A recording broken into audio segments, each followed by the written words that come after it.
Alright guys, I'm just going to show you. I'm using that Rust-Oleum product. I'm just going to set all these in it. The stuff's probably getting old, so I don't know how long I'll leave this set in here. Hopefully this stuff works. We'll see.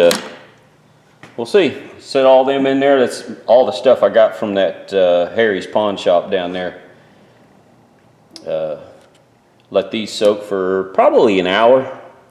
Oh, it's bubbling. It's actually working. I didn't think this stuff lasted as long as that other brand, but it's a little more aggressive. That Rust-Oleum product is a little more aggressive than the Vaporust. I think it's actually, cost-wise, I think it's a little cheaper. I don't know. This stuff was given to me for doing some cleaning some tools for a gentleman, and he gave me another gallon for Christmas, and I really do appreciate it, and I'm using it. I haven't seen him in a while. He's a contractor that comes in our building at our facility, and I haven't seen him in a while, so I hope he's all right. Anyways, guys, I'll make a video. I just wanted to show you sticking it in there, and then we'll clean them up afterwards. All right, guys. This is that Wilkenson, and I just got them out of the cleaner. I brushed them lightly, but I'm going to try to work on the opening. These are stiff there.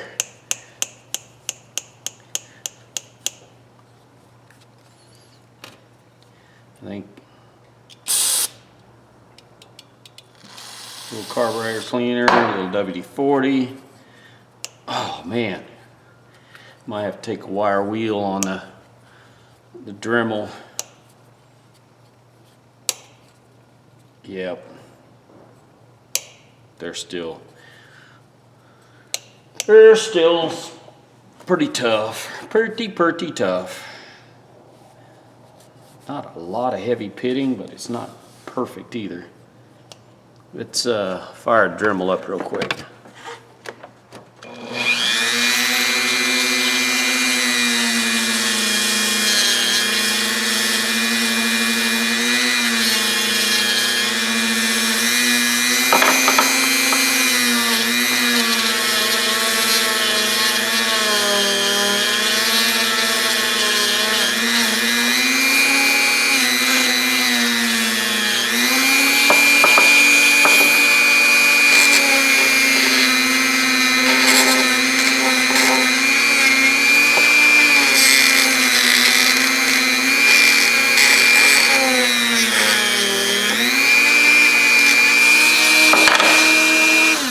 Hard to get down in there.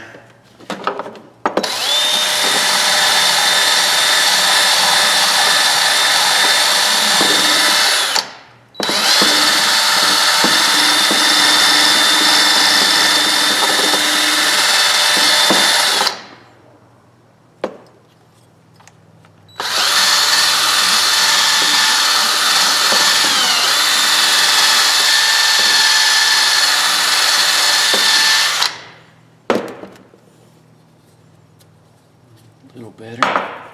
Now I just got to work the pivot and the rust.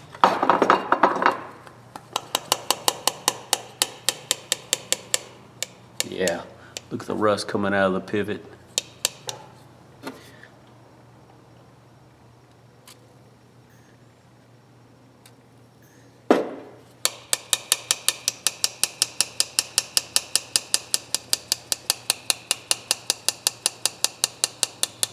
Ah, look at the rust. Look at that.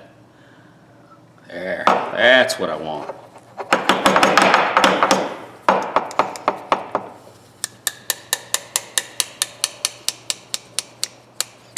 Now it opens all the way.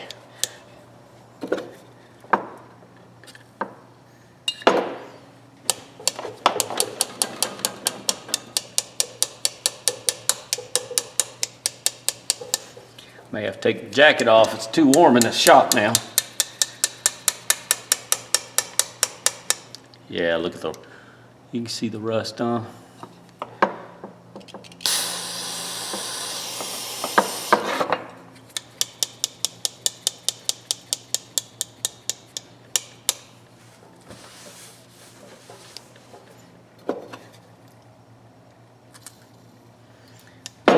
me work at this for a little bit and then we'll come back and throw it on the wire wheel. But there you go, that's a little carburetor, little WD-40, opening them up better. Alright guys, now I'm going to run this over the wire wheel. They open and close real easy and no rust coming out. So let's fire this up.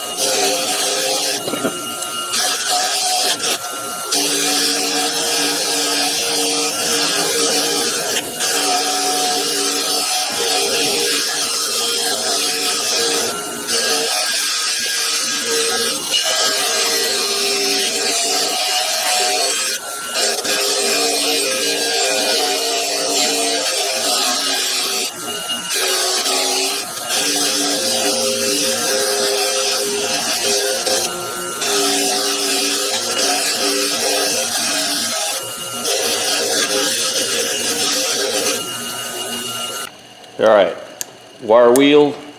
This is supposed to be a brass wheel, but it's brass coated wheel. Anyways, I run over it. Now what I'm going to do is I'm going to run it over this fiber wheel. I think this one's a 400 grit, and before I put it on the polisher.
Alright, ladies and gentlemen, I've run them over the fiber wheel. Now I'm going to run them over the polisher and just polish them up. There's some pitting in it. I'm not going to take all the pitting out. These are going to be working pliers. They're going to be usable. They're not art piece. But I'm going to make them look good, and they'll be clean to where if water or something does get on, I can wipe them right off and not worry about them rusting. Be right back.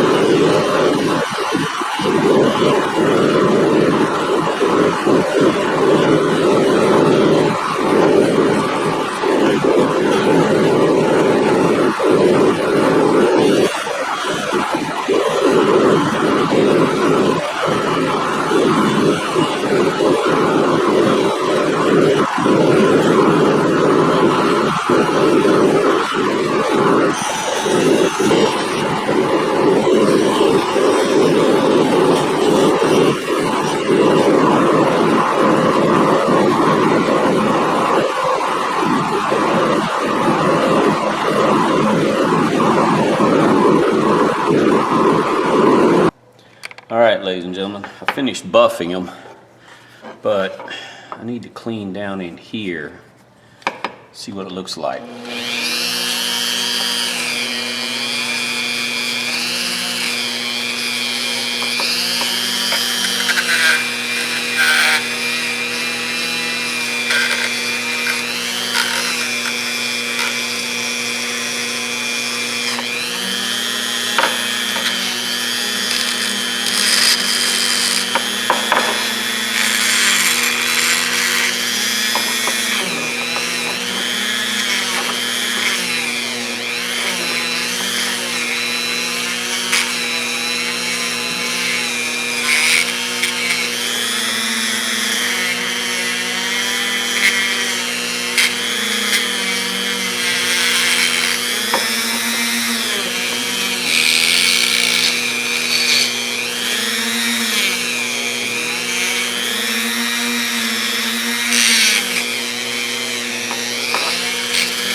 guys. Little carburetor cleaner, clean it up, clean the buffing compound off.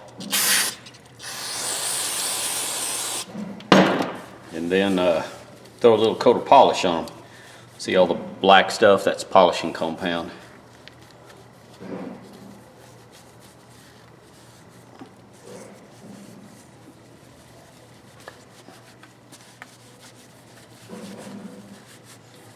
The handles look like it had black paint on them, but I'm just going to leave them like this. I don't mind the feel of the steel. You know, it's like holding a ratchet. It's all steel unless you got one of those with a rubber handle on it, which I'm not real fond of. I like plain steel like this. Just looks good. For me, I mean, some of you guys, I've got a video on that dip it stuff, and I'm not real fond of it. You can use it if you like. I know there's some people that kind of like that stuff, which you have to invest a lot of money in that dip it to make it useful for you. It's not, to me, it's not that big a deal. And on top of that, if I'm working around something where I'm electrical, or if I need to worry about my grip, one, I'm wearing gloves, and you know, buy the piece of equipment you need. All right, see, it's still, some of that compound still on there. Let's get this. This is going to be a good usable pair of pliers now. There's, you know, it's not a work of art. It's not something that you hang on the wall, or, man, I roughed it up with that Dremel right there. Oh well. And I did run the polishing wheel over the handle just a little bit.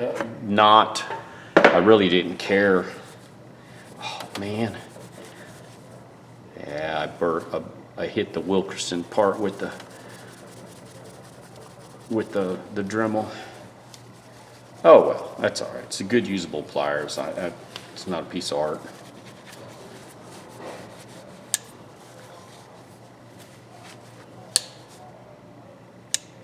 All right, guys. Present you Wilkenson. I say Wilkenson. It's Wilkenson. Wilkenson, made in England.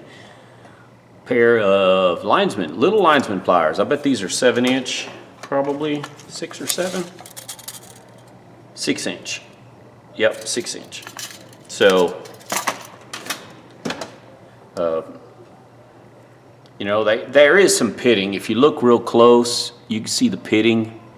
I'm not taking that out. I don't care. It doesn't affect the function of the pliers. And if you look, it's made to strip some small wire. When I first saw it, I thought it was melted.